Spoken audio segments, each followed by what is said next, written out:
जय माता दी दोस्तों, आज मैं आपके सामने पेश करने जा रहा हूँ एक पौराणिक कहानी अक्रूर जी और बाल कृष्ण की।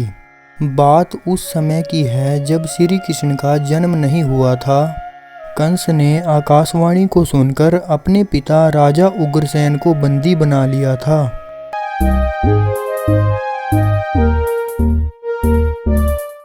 और खुद राजा बन बैठा था। उस समय अक्रूर जी उन्हीं के दरबार में मंत्री के पद पर आसनी थे। रिश्ते में अक्रूर जी वासुदेव के भाई थे। इस नाते से वह श्री कृष्ण के काका थे। इतना ही नहीं, अक्रूर जी को श्री कृष्ण जी अपना गुरु भी मानते थे। जब कंस ने नारद मुनि जी के मुख से सुना कि श्री कृष्ण जी वृंदावन में रह रहे हैं, तो उन्हें मारने के विचार से कंस ने अक्रूर जी को अपने पास बुलाया। उसने अक्रूर जी के हाथ निमंत्रण भेजकर कृष्ण और उसके बड़े भाई बलराम को मथुरा में बुलाया।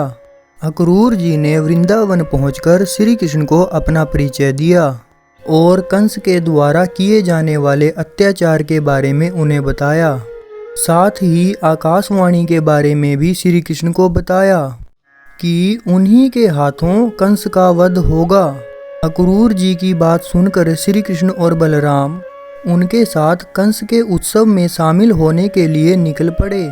रास्ते में अक्रूर जी ने श्री कृष्ण और बलराम को कंस के बारे में और युद्ध काल के बारे में बहुत सारी जानकारियां दी। इस वजह से श्री कृष्ण ने उन्हें अपना गुरु मान लिया था।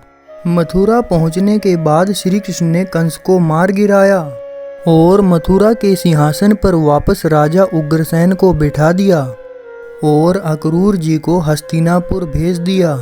कुछ समय के पश्चात श्री कृष्ण जी ने अपनी द्वारिका नगरी की स्थापना की। वहां पर अक्रूर जी पांडवों का संदेश लेकर आए कि कौरवों के साथ युद्ध में उन्हें आपकी सहायता चाहिए। इस पर श्री कृष्ण ने पांडवों का साथ दिया, जिससे वो महाभारत का युद्ध जीत सके। यह भी कहा जाता है कि अक्रूर जी के पास एक संयम तक नामक मणि थी। वह मणि जिसके पास रहती थी, वहां पर कभी भी अकाल नहीं पड़ता था। महाभारत के युद्ध के बाद अक्रूर जी श्री कृष्ण के साथ द्वारिका आ गए थे। जब तक अक्रूर जी द्वारिका में रहे, तब तक वहाँ खेतों में अच्छी फसल होती रही, लेकिन उनके जाते ही वहाँ अकाल पड़ गया।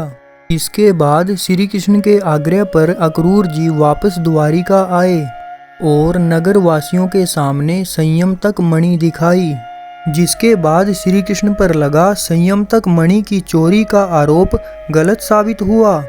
बताया जाता है कि इसके कुछ समय के बाद ही अक्रूर जी ब्रह्म तत्व में लीन हो गए थे। तो दोस्तों, ये थी अक्रूर जी और बाल कृष्ण की पौराणिक कहानी। आपको कैसी लगी प्लीज़ लाइक, शेयर और कमेंट करके ज़रूर बताना। और हाँ दोस्तों, मेरी आने वाली कहानियों और कथाओं का स्मरण करने के लिए चैनल को सब्सक्राइब करना और बेल आइकन को प्रेस करना ना भूलना। जय माता दी, जय श्री कृष्ण।